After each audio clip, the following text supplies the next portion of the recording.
is Vince Williams, the 6'6" forward from VCU, 22 years of age, played with Bones Highland, I think, last year.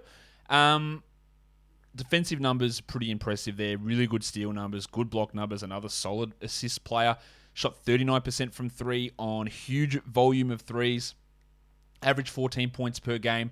So as a 6'6" wing, which is a highly coveted position, does he have the required things that NBA teams want? High-level shooting, defensive switchability, chuck him on one of the best swings in the NBA and hope that he can do the job. Because that combination is highly valuable. Can he do that? Yeah, I would say that's kind of where Vince gets a little bit murky and probably why he's kind of slipping through the cracks. So Vince, his defensive numbers are really good. And I think as an off-ball defender, he's one of the best off-ball defenders in the class. But on-ball, he has a couple athletic limitations. His hips are a bit stiff. He kind of moves like a geriatric, but he can like jump and like kind of run in a straight line, but changing directions isn't the best.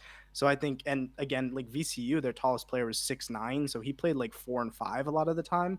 So it was a lot of interior defense. So I would say that the thing is on-ball defense is a little bit suspect. Anywhere else is pretty good. Okay, so can he... I don't know, 6'6", is there any like secondary rim protection stuff that he can do as playing as a big a lot at VCU? Yeah, for sure. I mean, he had like about 4% block rate. So I definitely think there's some like power forward upside as he adds strength.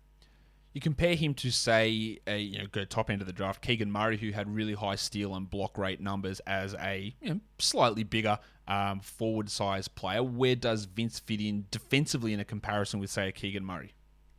Yeah, I mean, I'm pretty high on Keegan's defensive ability. I would say that Keegan's a bit more fluid and he's a better athlete. And I think he's I think that 6'6" is a bit generous to Vince. I think he's more like 6'5". But I would say Vince is probably maybe a smarter defender, but Keegan's better technically and he's a better athlete and he's bigger.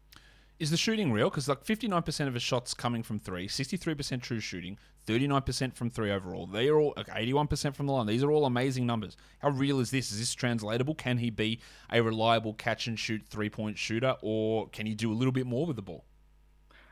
Yeah, so that's the thing where Vince becomes interesting because, like you mentioned, last year Bones Highland was there, so Vince was playing kind of as that 3 and D wing, kind of complementary.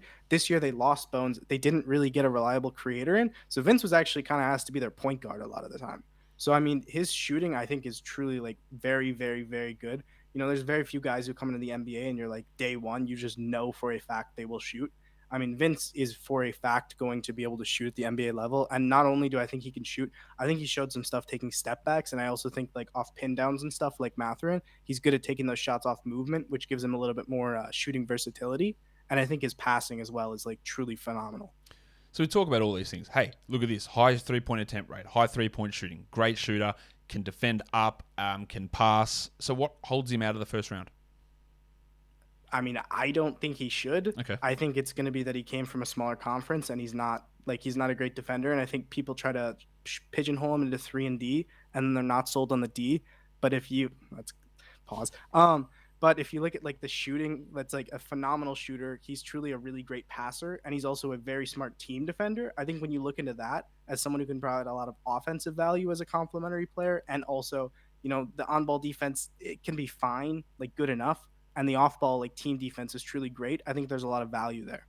It's going to be interesting to see how he goes, because there are these bunch of these guys that I've talked about over the last couple of days, like someone like a Wendell Moore, who's got all these nice, interesting size statistical indicators, like Williams, like Jalen Williams, like Trevion Williams, all these interesting statistical things, but they're more projected in that 35 to 45 to 50 range, where you go, well, if this actually works out, the type of player is really valuable. So seeing how that translates across to the NBA is going to be very, very interesting.